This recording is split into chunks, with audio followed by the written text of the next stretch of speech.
Welcome back to the Fit Family Podcast, where today we are talking about starting a nutrition journey, how to start a diet, how to make it effective, and most importantly, how to make it last. And I think lots of people will be able to talk to experiences about starting a diet, but not necessarily experiences about making it stick. Welcome, Dan. Hello. So let's get straight into it.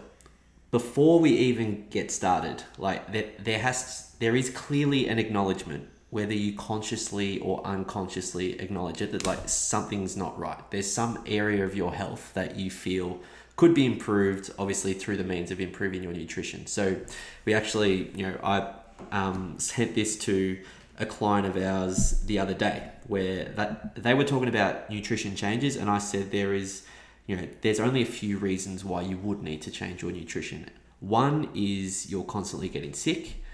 Number two is you have no energy or you're not able to recover from workouts. And number three is you're not satisfied with your body composition. If you can tick all three of those, your nutrition's good. You're in a good place, you've got energy, you're happy with your body composition, you're well and not at risk of illness apart from the occasional bug that might pop up.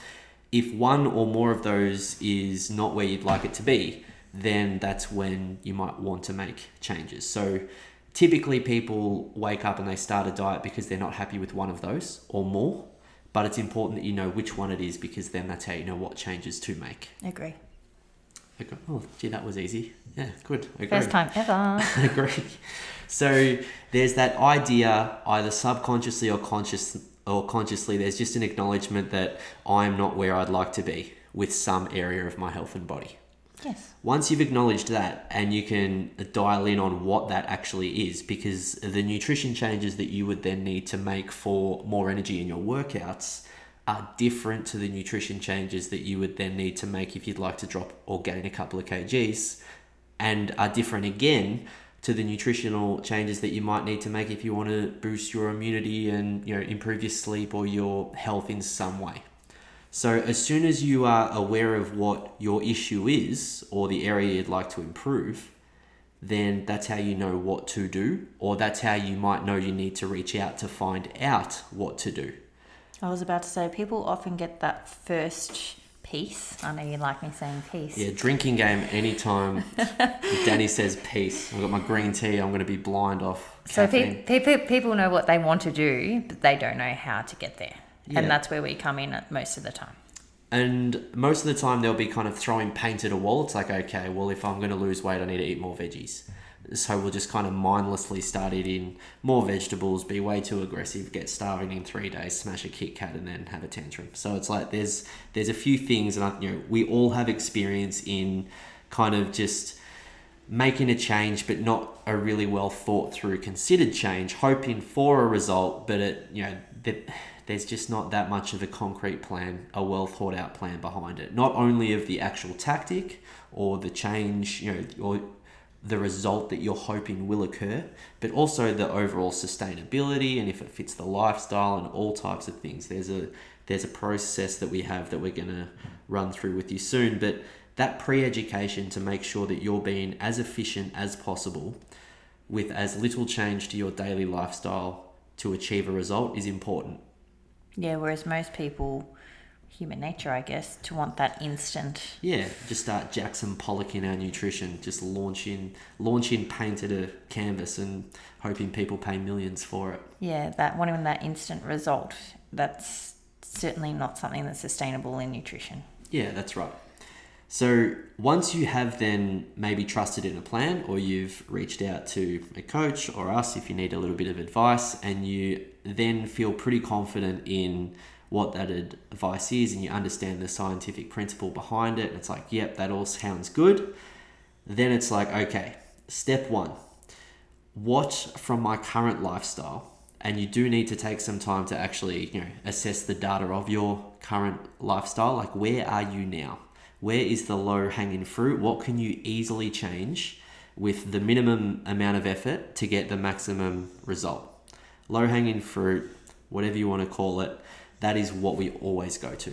So the first thing is, if we're talking about food today, making nutrition changes, what are you currently eating? So the first thing we do with any client is to have a food diary. So you could do that by yourself. Just track every single thing you eat for a 5 to 7 day period. Make sure there's a weekend in there. Yeah, absolutely. The main area that people go wrong with this is making aggressive changes, like far too much too soon, like just too much of a deviation from what you're currently doing to what you think in your head would be perfect. And it's that kind of glorification of intensity over consistency. And if you looked at it in any other area of your fitness, like if you had never run before and you've decided that you're going to jump straight into a half marathon training plan at week 16 of 20, which is a minimum of 10k a day with speed sessions, then you would get injured and you'd be done. You are not ready for that yet. Nutritionally speaking, you're not going to eat too many apples and get injured, but it's a similar type of philosophy where it's like you need to work your way up and give yourself the evidence that you can actually do something for a long enough amount of time to get the results. Yeah, so bank those wins to build your confidence to then make better decisions moving forward. Absolutely. So what can you easily change based on what you're currently doing? The second part of that is, will those changes actually give you the results that you're hoping for? Because people are just like a loose answer. A lady used to tell me this all the time, used to drive me nuts. She'd say, I'm just going to eat cleaner. And I'm like, what's cleaner? And Ben, tell me what's cleaner. I understand what that means. What does it mean? Well, it means eating healthier ingredients. But it's like that's just got absolutely zero measurable link to your energy intake. So it's a philosophy. It's not actually anything that you can control. Because after a week, if I said, how clean did you eat? People say, I don't know. Pretty clean. Yeah, I don't know, pretty clean. It's like, what does that even mean? So loose, broad statements like that, I just have to eat healthier. And it's like, well, for that to work, we need to make sure that your version in your mind of what eat healthier is actually eating healthier, because that may not be the case. Eating clean, if it's just eating tuna and veggies all week, you're going to feel absolutely rubbish. Actually, I've spotted this morning, another example. Yeah. Not necessarily nutrition, well, water, so kind of, it's linked, hydration. Yeah. And the question was, how much water have you drunk? And the first response... Lots. Was a lot, and then listed how much they thought a lot was. So I was like, that perception piece. So they actually think they're drinking. That was another piece for anyone playing the game. Actually think they're drinking a lot. Yeah. But in terms of what is recommended, it wasn't. Yeah, no, there's no doubt that like the first hurdle is always the actual education of what the mechanism is in your body that's going to actually get you the results you want. And always, like if one of my first questions to any nutrition client I've ever had, and those of you who are listening to this who have been coached by me especially, I always say, how does fat loss work? And the answer 9 times out of 10 is eating healthier. And like the answer I want to hear is the mechanism behind like what actually happens in the body so that we can then target to that, which is eating in an energy deficit so our body uses our stored energy as fuel. Is that what you want people to reply to you? What? That's what you want your clients to reply to you? No, it's more like I use it as a teaching point because I know that I'm never going to get that answer, but it's more just so that we can start with the absolute fundamental understanding of how this is going to work, and that every change we make to nutrition with the goal of fat loss in mind, you can directly apply it like to that overall goal. Whereas like eating healthier and then having a specific result that you want from your nutrition is two different things. I'm also smiling a lot, guys, because Ben always bags me. When I am coaching, we're very different coaches. I ask a lot of questions. Yeah. And you always bag me for, instead of just giving them the answer, asking a question so they give me that answer I'm looking for. Yeah. And then that's quite funny that you just said you ask people I know. Yeah. I'm a hypocrite. What do you want me to say? So like that pre-education is just, it's often the first checkpoint that's missed, and we go straight to action every time. It's like straight to I can do this, and it's like, yeah, but those actions need to be linked to a result that you want to achieve. How many people come to us, both nutrition and fitness, and say, I know what to do? Oh, if I had $1. Yeah. I've been fit before. I've been skinny before. Yeah, no.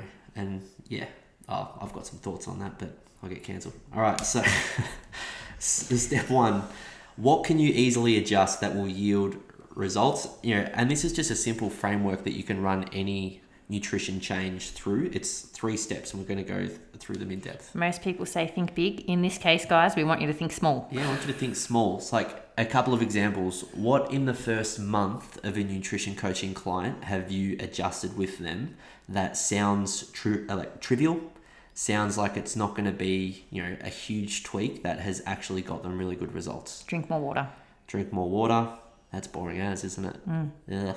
Give me another boring one. Come on. Oh, yeah, here he is, Mr. For Protein. me.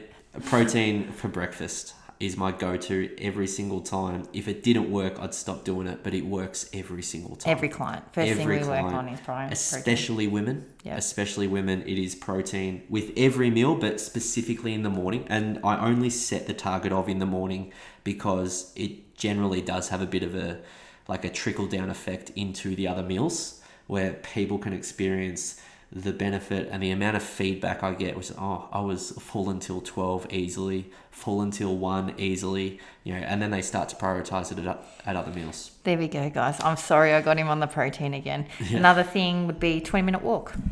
20-minute walk's a good one. Yep, just up in the steps. Other small tweaks we've done, fruit after dinner instead of dessert every night, not as in not having dessert every night, but swapping it to fruit. That was a big one, and you know who you are if you're listening to this. And you will notice as well a lot of it is actually putting stuff in rather than taking stuff out. Whereas most people come to us with the mindset of, I snack too much.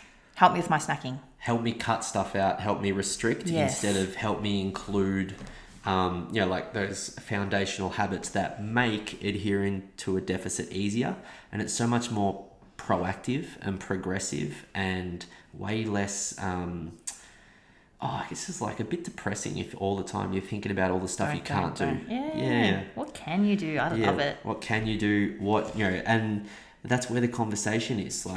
Can you include this? If not, you've just heard 3 or 4 habits that we implement with people at the start, which sound really unsexy and boring. But when you start to stack them on top of each other, all of a sudden you've got 3 or 4 changes inside a fortnight that you may or may not be able to be relatively consistent with, and then then the cogs start to turn. So that's small things. So thinking small. Yep. So we only start with one thing at a time. We just gave you multiple examples there, but on a weekly basis, we would only implement one thing. Yeah. Focus on that one thing. Make sure we nail that one thing before we then build on that one thing. And the next step is really important, which is where most people fail.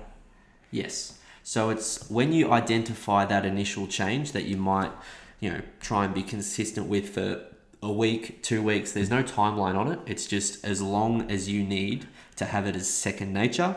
Step 2, the framework just to run through is can I do this consistently? So it's, I have a change that is linked to the result that I would like to achieve.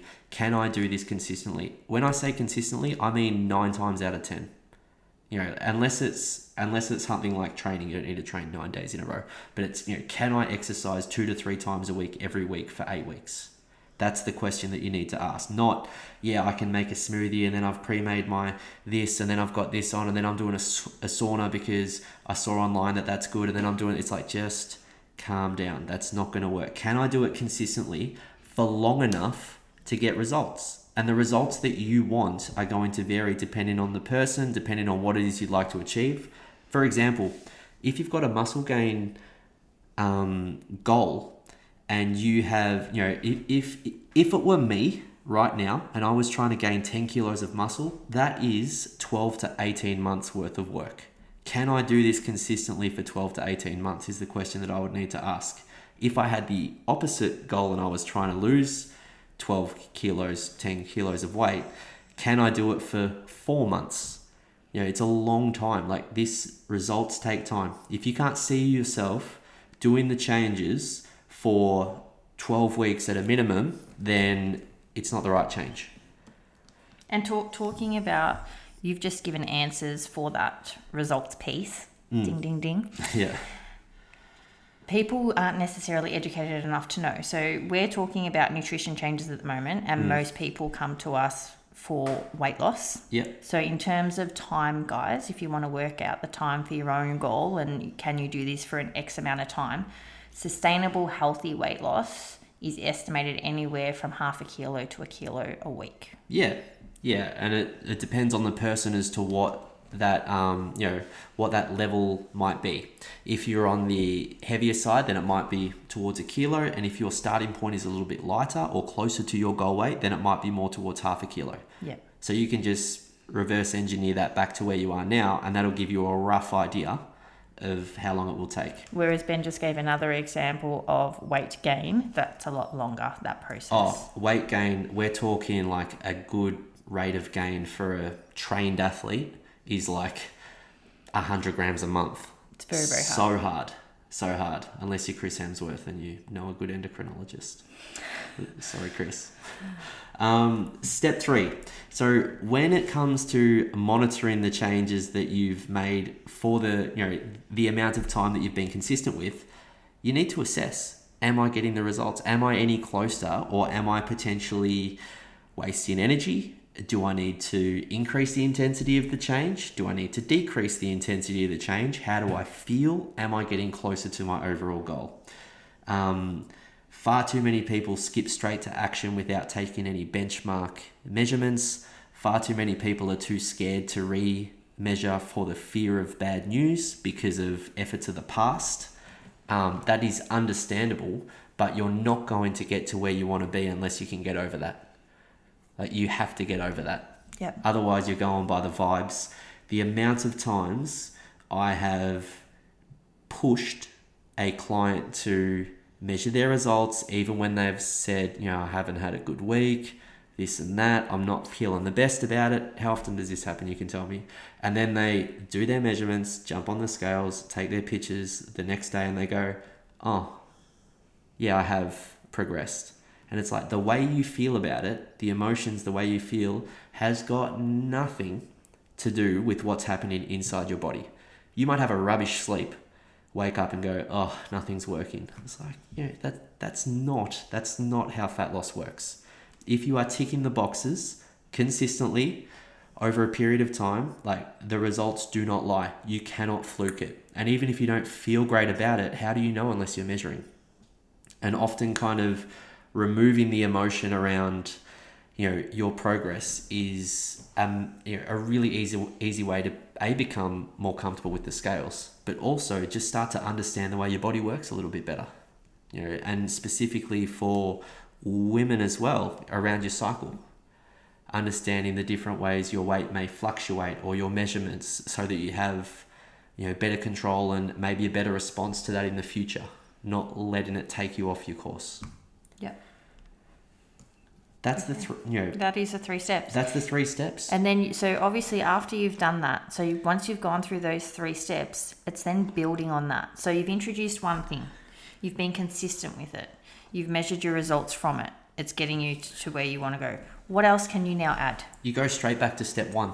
But you cannot let that initial one fall off. No. So for this to continue, for you to continue to get to where you want to be, you need to not let things fall off. Your new habit can't replace the old one. Exactly. Yeah. It's like, think of it like building blocks.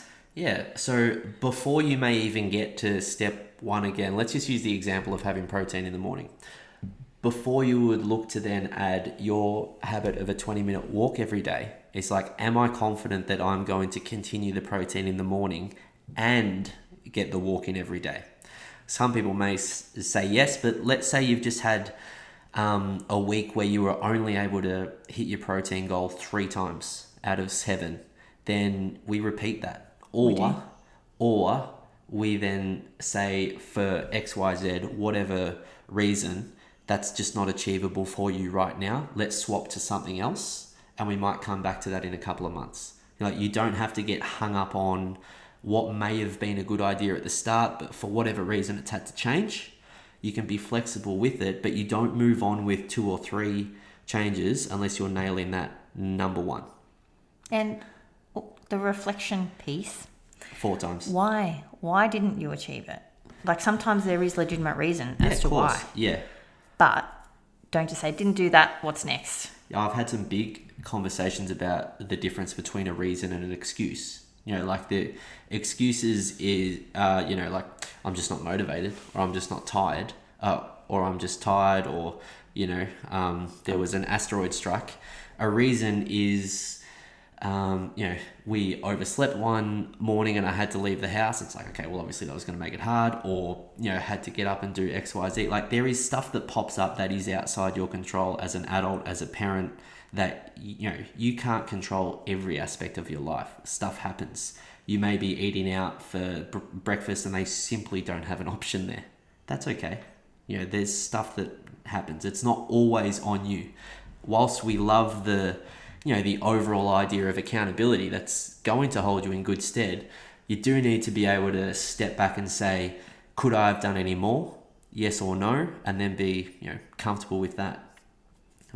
But it's a very simple process once you've stepped through and actually understand the mechanism to overall change, the plan to get there, and then start to cycle through the changes that you make to your lifestyle to be consistent with and measure. It's a very simple process. Would agree. Anything you'd like to add? No. 3 steps. 3 steps. Slow and steady. What can you adjust that's linked to your overall goal? Can you be consistent with it? And what results did you get or not get? And if you need to change. Very simple. Guys, if you've got any questions, you know where we are. We like to talk about this stuff because we are nutrition nerds and we enjoy talking lifestyle change. We do. Catch you on the next one. Bye.